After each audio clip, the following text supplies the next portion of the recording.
Hello guys, Rinu Richu വ്ളോഗ്സിലേക്ക് എല്ലാവർക്കും സ്വാഗതം. ഞാൻ ഇന്ന് വന്നിട്ടുള്ളത് ഞങ്ങൾ യാത്ര പോയതിൻ്റെ പാർട്ട് 3 അധ്യായവുമായിട്ടാണ്. തമിഴ്നാട്ടിലെ രാമനാഥപുരം ജില്ലയുടെ ഭാഗമായ പാമ്പൻ ദ്വീപിനെ പ്രധാന കരയുമായി ബന്ധിപ്പിക്കുന്ന പാലമാണ് പാമ്പൻ പാലം. തീവണ്ടിക്ക് പോകാനുള്ള പാലവും മറ്റു വാഹനങ്ങൾക്കായുള്ള പാലവും സമാന്തരമായി ഉണ്ടെങ്കിലും തീവണ്ടി പാലത്തിനെയാണ് പ്രധാനമായും പാമ്പൻ പാലമെന്ന് വിളിക്കുന്നത്. റോഡ് പാലത്തേക്കാൾ പതിറ്റാണ്ടുകളുടെ പഴക്കമുള്ള തീവണ്ടി പാലത്തിന് ഈ പേര് പണ്ടേ പതിഞ്ഞിരുന്നു.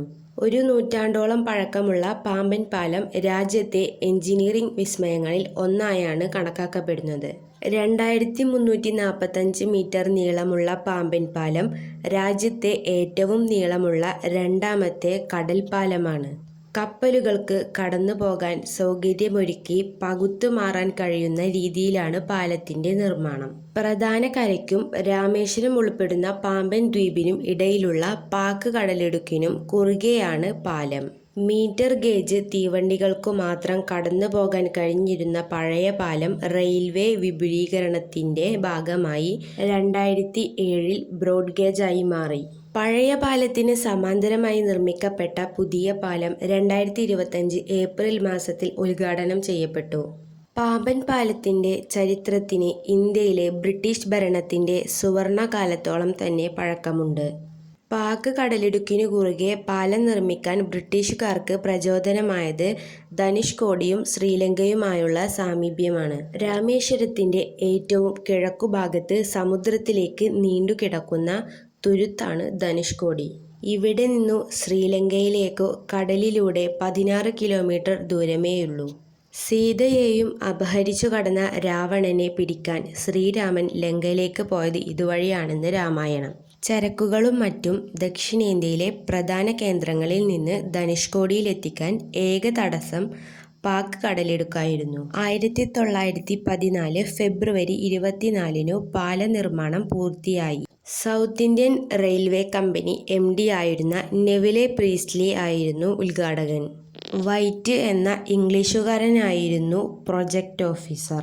കപ്പലുകൾക്ക് കടന്നു പോകേണ്ടിയിരുന്നതിനാൽ നടുഭാഗം കപ്പൽ ചാലിന്റെ വീതിയിൽ ഇരുവശങ്ങളിലേക്കുമായി ഉയർത്തി മാറ്റാവുന്ന രീതിയിലാണ് പാലം രൂപകൽപ്പന ചെയ്തത്. അന്നത്തെ സാങ്കേതിക വളർച്ച വെച്ച് നോക്കുമ്പോൾ അത്യാധുനികമായിരുന്നു ഈ ലിഫ്റ്റ്. ലണ്ടനിൽ നിർമ്മിച്ച ഭാഗങ്ങൾ ഇവിടെ കൊണ്ടുവന്ന് കൂട്ടിച്ചേർക്കുകയായിരുന്നു. ബ്രിട്ടീഷ് കാലത്തെ നിർമ്മിതിയായതിനാലും പിന്നീട് പുതുക്കി പണിത കരുത്തിലും പാലം ഒരു നൂറ്റാണ്ടിലേറെ ദൃഢതയോടെ നിലകൊണ്ടു.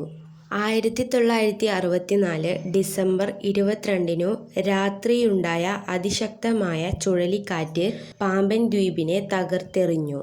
ധനുഷ്കോടിയെ തകർത്തെറിഞ്ഞ കൊടുങ്കാറ്റിൽ പാമ്പൻ പാലത്തിനു മുകളിലൂടെയാണ് തിരമാലകൾ ആഞ്ഞടിച്ചത്. ധനുഷ്കോടിയിലേക്ക് പോവുകയായിരുന്ന ഒരു ട്രെയിൻ ഒന്നാകെ കടലിലേക്ക് ഒലിച്ചുപോയി. ആരും രക്ഷപ്പെട്ടില്ല. അന്ന് 115 യാത്രക്കാർ മരിച്ചു. ധനുഷ്കോടി പട്ടണവും റോഡും തീവണ്ടിപ്പാളവും എല്ലാം പൂർണ്ണമായി നശിച്ചു. പാമ്പൻ പാലത്തിന് കാര്യമായി കേടുപറ്റി. പാലത്തിന്റെ നടുവിലെ ലിഫ്റ്റ് ചുഴലിയിലും തകർന്നില്ല.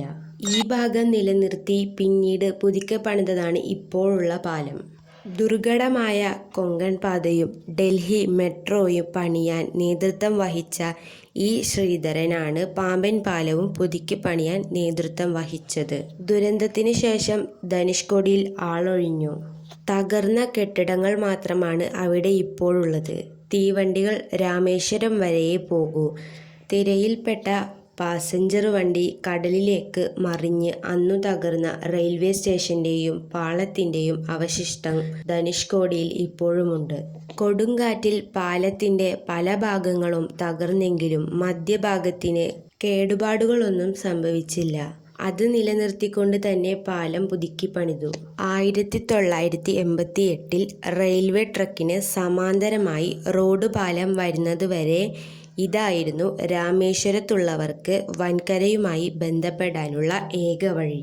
പുതിയ ഒരു ബ്രോഡ് ഗേജ് പാലം നിർമ്മിക്കണമെങ്കിൽ 800 കോടി രൂപ ചെലവ് വേണ്ടിവരുമെന്നതിനാൽ പാമ്പൻ പാലം ഉപേക്ഷിക്കേണ്ട സാഹചര്യം വന്നപ്പോഴാണ് APJ അബ്ദുൽ കലാം രാഷ്ട്രപതിയായത്. അദ്ദേഹത്തിൻ്റെ നിർദ്ദേശപ്രകാരം പാലം പുതുക്കി പണിത് ബ്രോഡ് ഗേജ് ആക്കാൻ AIT വിദഗ്ധരുടെ സഹായത്താൽ കഴിഞ്ഞു. 2007 പാമ്പൻ പാലം ബ്രോഡ് ഗേജായി മാറി. 24 കോടിയായിരുന്നു ചിലവ്. 2009 ചരക്കു തീവണ്ടികൾക്ക് പോകാൻ കഴിയും വിധം ശക്തിപ്പെടുത്തി. ഇന്ന് പാമ്പൻ പാലത്തിന് 2057 മീറ്റർ നീളമുണ്ട്. 145 തൂണുകൾ, 40 അടി വീതിയുള്ള ഉരുക്ക് ഗർഡർ. ഇത് ഇന്ത്യയിലെ ആദ്യ കാന്റിലിവർ പാലമാണ്. ഇരുവശത്തേക്കും കത്രിക പോലെ മടക്കുകയോ വിടർത്തുകയോ ചെയ്യാവുന്ന മടക്കുകത്രിക പാലം. പാക് കടലിടുക്കിലൂടെ കപ്പലുകൾ വരുമ്പോൾ പാമ്പൻ റെയിൽപാലം പൂട്ടഴിച്ച് ഗേറ്റ് തുറക്കും പോലെ ഇരുവശത്തേക്കും ഉയർത്തും.